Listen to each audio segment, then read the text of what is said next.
Dragnet.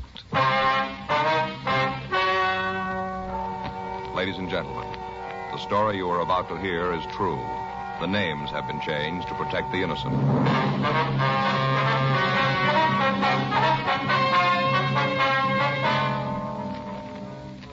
You're a detective sergeant. You're assigned a robbery detail. 3 hold-up men have robbed and beaten 2 supermarket operators in your city. You've got a good description of the thieves. Your job, get them.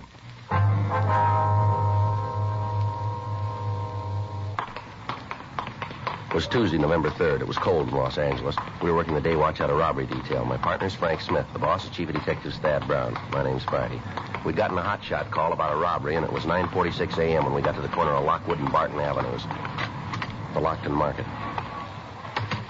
Officer back there. Yeah. Friday and Smith, Central Robbery. Oh, yeah, I'm Jackson, Unit 387. You answered the call? Yeah, we got here a couple of minutes ago. Where's the victim? Back room there. He's pretty bad off. Ambulance attendant's with him now. Mm-hmm. My partner's checking the neighborhood. If there's nothing you need me for, I'll give him a hand. Yeah, make a 211 report before you leave, will you? Right. Thank you. Looks like there was quite a fight. Yeah, stuff all over the place. Come on. What do you got in that bottle? It sure stinks. Yeah, you got to clean up these cuts. Let's try to hold still, huh? Ow! Hey, take it easy, huh? Yeah, something you want? We're out of Central Robbery. Is this the victim? Yeah, a couple of cuts, nothing serious. Tell him about Andy. He's the one who really got it. Who's Andy? Yeah, the clerk. Pretty rough. Looks like it might be a fractured jaw. He's in the truck now. Now, let me get this tape on you now, huh? Ow. That should do it. Might be a good idea if you saw your doctor. Yeah, what about Andy? We're going to take him down to Georgia Street Receiving. You going to call me and let me know about it? It might be better if you called them. Yeah, okay. All right, see you guys, huh? Yeah, right. Yeah. Thanks. Yeah, sure. Boy, that one guy really clouded me. Hurts. Mm-hmm. Wonder if you feel up to telling us what happened here. 3 of them. 3. Came in and held up the place. Clouded me and Andy. Sure hope he's going to be all right. What's your name, sir? Cliff Hall. You own the store, do you? No, me and Andy run it, though. We'd like to buy it. What time did these men come in? Must have been around 9:30, around in there. Did you give the officers who answered the call a description of the men? Yeah, that was the first thing they asked me. Go ahead, please. I was getting the money ready for the bank deposit. Andy was back here stacking bottle cases. These 3 guys came in. First off, I thought they were customers. Yeah. A couple of them walked to the back of the place. I thought they were picking out stuff. The other one kind of stood around by the cash register where I was. Go ahead. Well, after he was there for a minute and I see the other 2 aren't picking up nothing, I asked him if there was something I could get for him. That's when he pulled out a gun. What about the other 2? All worked like they had some kind of signal. As soon as the one in front pulled his gun, the other 2 did too. The fellow asked me to put all the money in a paper bag. Got the bag from up in front there. Took it right out of the stack and handed it to me. Said for me to put the dough in it. You recall his exact words? What? The way he said it, the words he used. You recall them? Well, let me see. I think it was, put all the dough in this bag. Don't say anything. Just do as I say. That was the way he said it. What'd you do then? Like he said. He had that gun pointed right at me. I could see the other 2 guys. I wasn't going to do anything but what he told me. I put the money in the bag. Mm-hmm. I thought they'd leave the place, but that's when Andy came out. I guess he wondered what the other 2 were after. You see, from where he was, he couldn't see the guns. Well. He walked out to them, asked if there was anything special they were looking for. Mm-hmm. What happened then? Well, then he saw what was happening. He saw the guns, and he tried to throw the guys out. I don't know why he did it. Andy's like that. He gets an idea in his head, and there isn't anything that'll shake it loose. He tied into those 2 guys, almost had them whipped, too, even with the guns. The guy that was with me saw what was going on and yelled back at him, told him not to shoot. He ran back and laid his gun alongside Andy's head. Oh, clouded him right along in here. Mm-hmm. Andy dropped like a sack of potatoes, and the 3 guys ran out of the store. How much money did they get, you know? I hadn't finished up with a bank statement yet. I'd just be guessing, but I'd say about $8,000. Might run to 8.5, but that's about it. I see. Now, if you could just give us a description of the men. All 3 of them? If you could, yeah. The one who was with me must have been about 5'11", kind of dark complected, had straight black hair. What color were his eyes? Brown. You have any marks or scars you could see? No. Clean shaven? Yeah, I had a real dark beard. Looked kind of like he had some kind of talcum powder on. Do you remember how he was dressed? Let's see. A dark blue suit, gray top coat, gray hat. Was he wearing a tie, do you know? Yeah, a gray tie with maroon stripes. You know, kind of diagonal, a thin tie. Anything unusual about him? Make it easier for us to identify him? No, I don't think so. How about the gun he was carrying? What kind was it? Well, I couldn't see the name. No, sir. I mean, was it an automatic or revolver? Oh, an automatic. Looked like a big caliber. I'd say .45. One of the other fellas had a revolver, but the guy with me and the small one had automatics. You know if they drove a car? Well, if they did, I didn't see it. Might have had it parked right out in front for all I know. I told you I was busy when they came in. When they left, I was too worried about Andy to pay any attention to him. The way they hit him, a terrible thing, right along here. Oh, excuse me a minute. I got some aspirin here in the drawer. Yes, sir. Sure hope Andy's going to be all right. We've been together a long time. Can't get over that little guy, the one who hit me. I should have taken him. But the big one, he's tough looking, a real fighter. Well, this isn't going to help much. Huh? He's going to lose this one.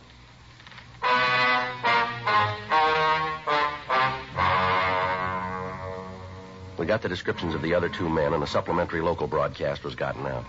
The two officers who'd answered the call found a woman in the neighborhood who'd seen three men leave the vicinity immediately after the robbery. She said that she was parked in a car half a block from the store on the same side of the street. She explained that about 9:20 a.m., a car had pulled into a parking place in front of her. She'd seen three men leave the car and walk down the sidewalk in the direction of the Lockton Market. About 10 minutes later, the men came back to the car. They appeared to be in a hurry. One of the men was upset and arguing with the other two. She told the officers that they'd gotten into the car and driven off toward Hollywood Boulevard. We asked her to describe the three men. The description she gave us matched the one we'd gotten of the thieves. She gave us a description of the car, and another supplementary broadcast was put out. We asked her to come down to the City Hall to go through the mug books to see if she could give us a positive identification. The report from Georgia Street Receiving Hospital indicated that the victim of the slugging, Andrew Rich, was suffering from a fractured jaw and a concussion. He was given emergency treatment and removed to the county hospital. The crime lab crew came out and they went over the store for physical evidence. They were able to lift 3 partial fingerprints from the counter next to the cash register. Dean Bergman and Leighton Prince explained that the partials were not enough for identification, but that if we apprehended the holdup men, he'd be able to tell us if they'd left the impressions. 10:27 a.m. We took the victim, Clifford Hall, and the woman who'd seen the car to the mug room. They went through the mug books, but they were unable to come up with an identification. We had the stats office make a run on the M.O. They came back with a list of 17 names of men who at one time or another had used the same method of operation. The list was split, and Sergeants Meade and Leitner worked with us in checking the names out. Thursday, 3:48 p.m. Frank and I got to the 6th name on our list. Jerry Evanston, that right? Yeah.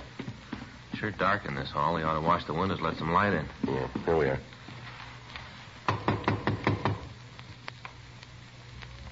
Might not be in. Yeah, we'll try it again. Now let's talk to the manager. Yeah. Yeah? Who is it? Manager, we want to see you a minute. Just a minute.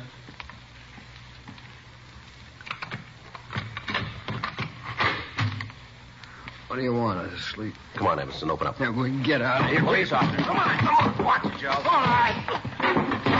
right, come on, Evanston, get up. What are you doing? I'm clean. Look, you got no right to come busting in here like this. Yeah, you're so clean. What are you putting that trouble for? I got scared, that's all. I just got scared. Well, how'd you feel? Somebody woke you up and then shoves their way into your room. You ain't going to stand around and just let them do it.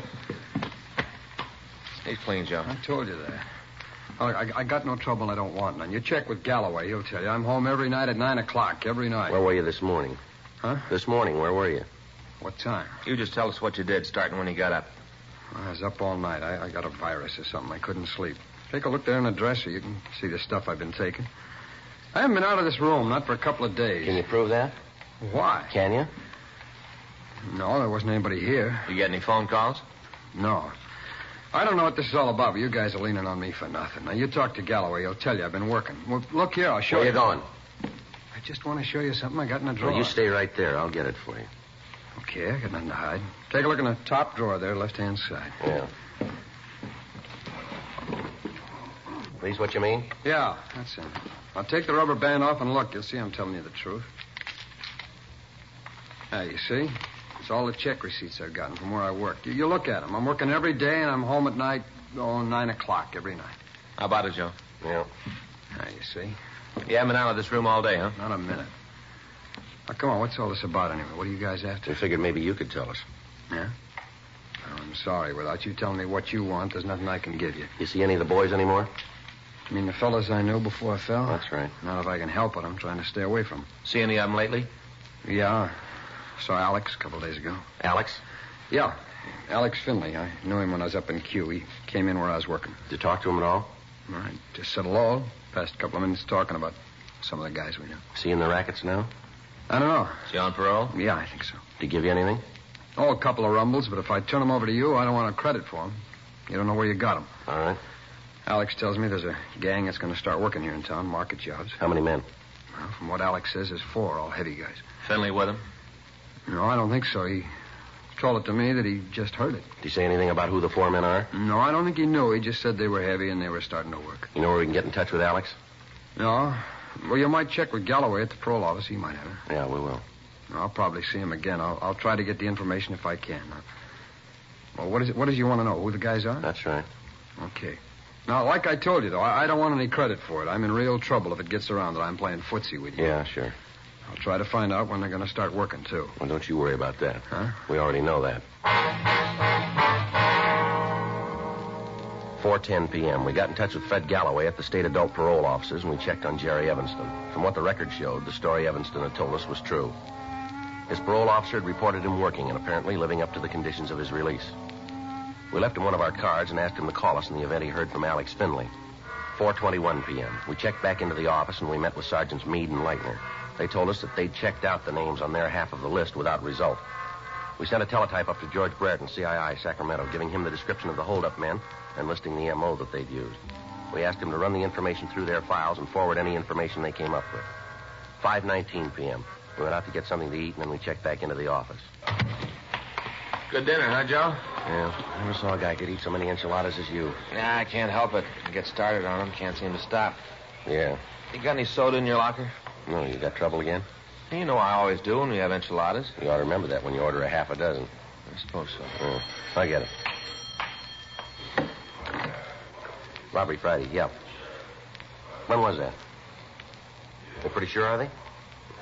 Has the lab been called yet? Yeah. Okay. Right, thanks. Well, that's a break. Yeah? They just found the getaway car.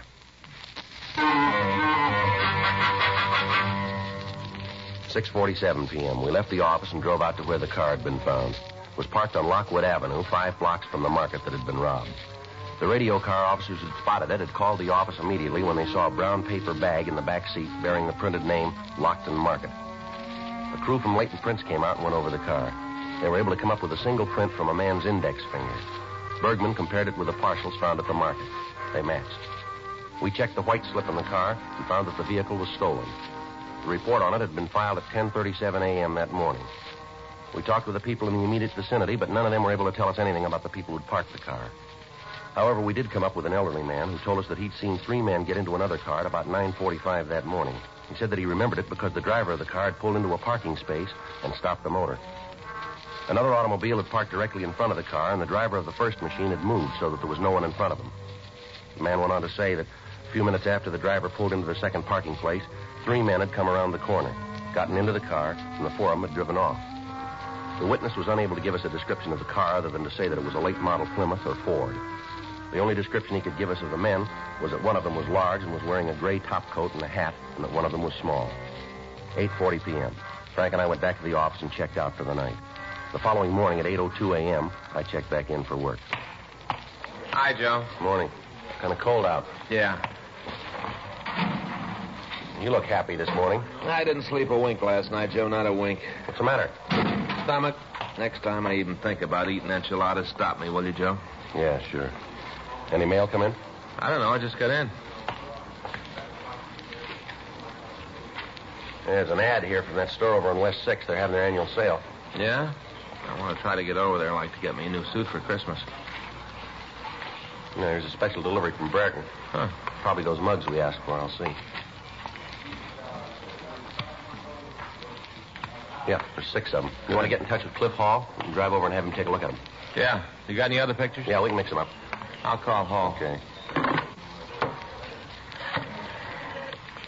I sure hope we get an ident. We haven't got much to go on. Well, there's got to be a break someplace. We got to find it. From what Finley said about the gang starting up an operation, doesn't sound like just one job. No? They start on a string, they can do a lot of damage. No, it doesn't give us much choice, does it? No. We got to get to them.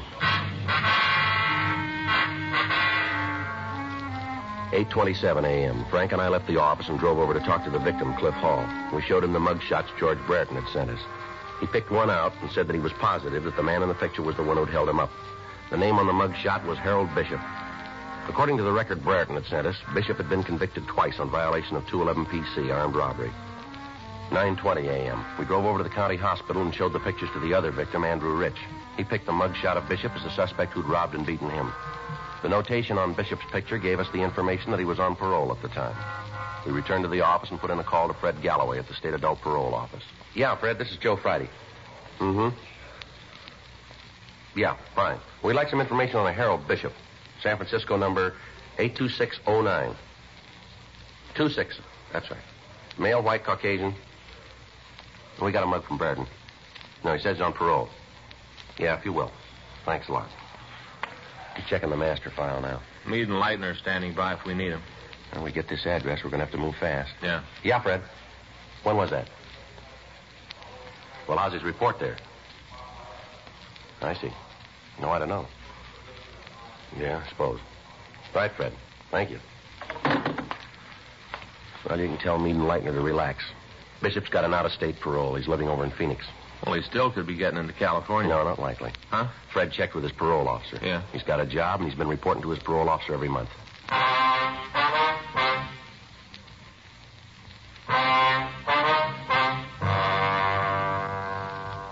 We asked Fred Galloway at the state parole office to contact Bishop's parole officer in Phoenix and check him closely. The report came back that the suspect had a job with a small contractor and that he'd been working regularly. He'd also been giving monthly reports to his officer.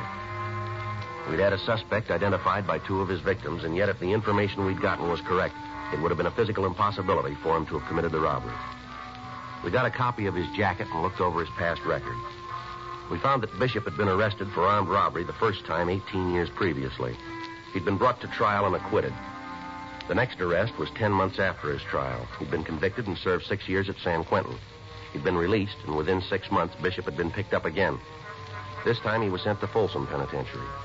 While he was there, he appeared to be a model prisoner, and after serving 4.5 years, he'd been placed on parole.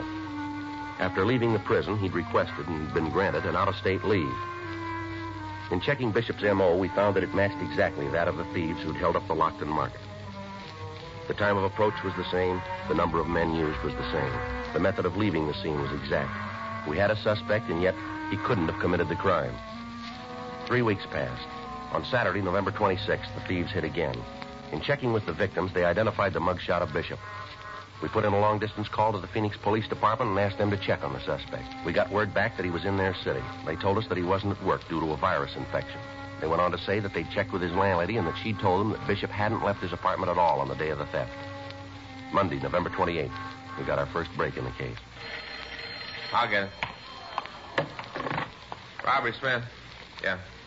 Oh, yeah, Jerry. Uh-huh. You sure about that? Where? Uh-huh. How about the rest of them? Yeah, just a minute. Toss me that pad, will you, Joe? Yeah, here you go. Okay, Jerry. Go ahead. Yeah. Mm-hmm. How do you spell it? L-A?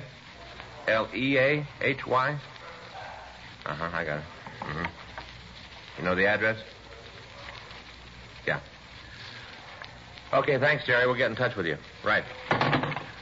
Jerry Evanston, remember the guy we talked to over on South 7th? Yeah? Well, the way he tells it, we aren't too far off. How do you mean? He saw Bishop in town last Saturday.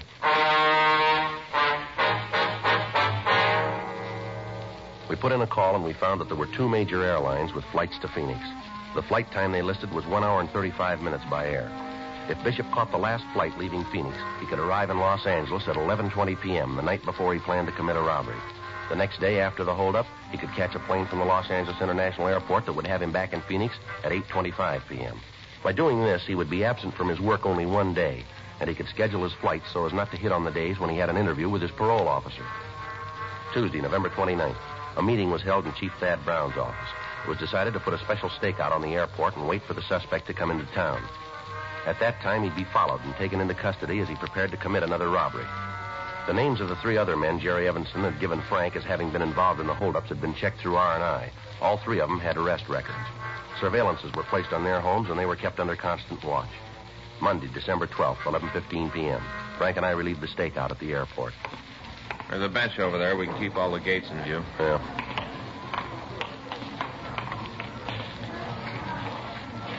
Wonder when he's going to hit again. I don't know. The last couple of weeks have sure dragged by, haven't they? Yeah. Anything on the other 3 guys? Well, I talked to Pinky Meade this morning. He and Leitner are staked out at Leahy's apartment. How they doing? Nothing. They're parking the car down the street. From what they say, Leahy's like a clock. He comes in at 5 a.m., leaves at 9 p.m. every day. You got a cigarette? Yeah. Here you go. Thanks. Joe. Yeah. That's Bishop. Let's let him get outside. Yeah. Wonder if he's got any luggage. Well, they bring it up outside. We can wait for him there. All right, come on.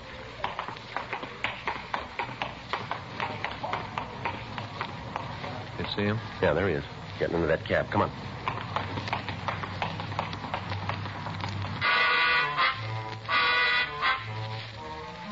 Frank and I got in our car and followed the cab taken by the suspect. We followed him out of the airport grounds and then up La Brea Avenue. The cab turned right on Washington Boulevard and headed for downtown Los Angeles. We pulled up to a stoplight. Still got him? Yeah, he's still up ahead, in front of that blue Mercury. See him? Yeah. You got the number of the cab? Mm-hmm. 2974. There's the light. All right, let's go.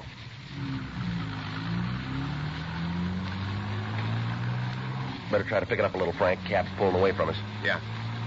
Think he's seen us? No. Can't you close in a little? Traffic's too heavy. Can't use a siren. We'll trip him. Yeah. Still see him? Yeah. There's a break. Guy ahead's making a right turn. Now we're right behind the cab. Yeah. I'll close in now. Good. Watch it, Frank. That guy pulling out of the alley. Hold on.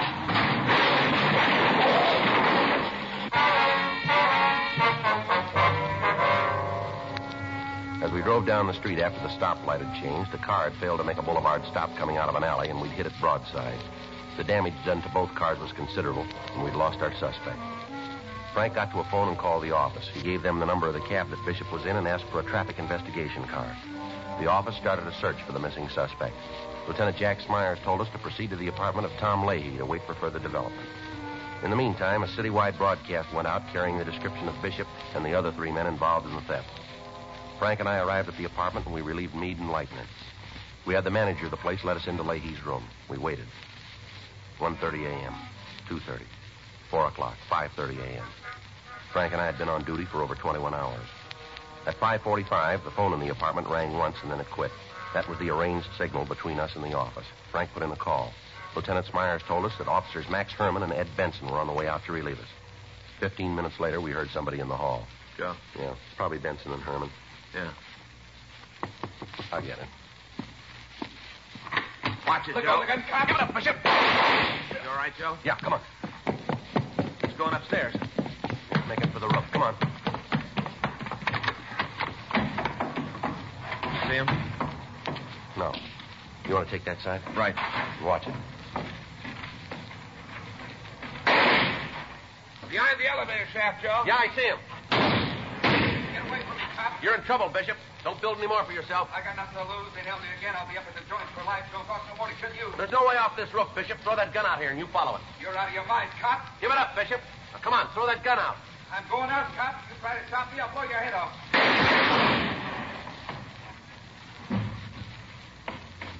You all right, Joe? Yeah. How is he? Now, I better call an ambulance. Yeah. What's that fill out of his pocket? Wait a minute. Something he'll never use. Yeah? Airplane ticket to Phoenix.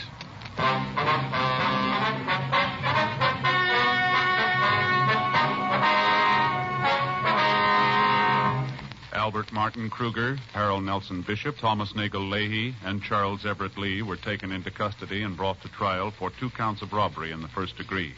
They were convicted and received sentence as prescribed by law. Robbery in the first degree is punishable by imprisonment in the state penitentiary for a period of not less than 5 years. Because of his previous record, Thomas Nagel Leahy was given the maximum sentence and is now serving life imprisonment in the state penitentiary, Folsom, California. Dragnet is a presentation of the United States Armed Forces Radio Service.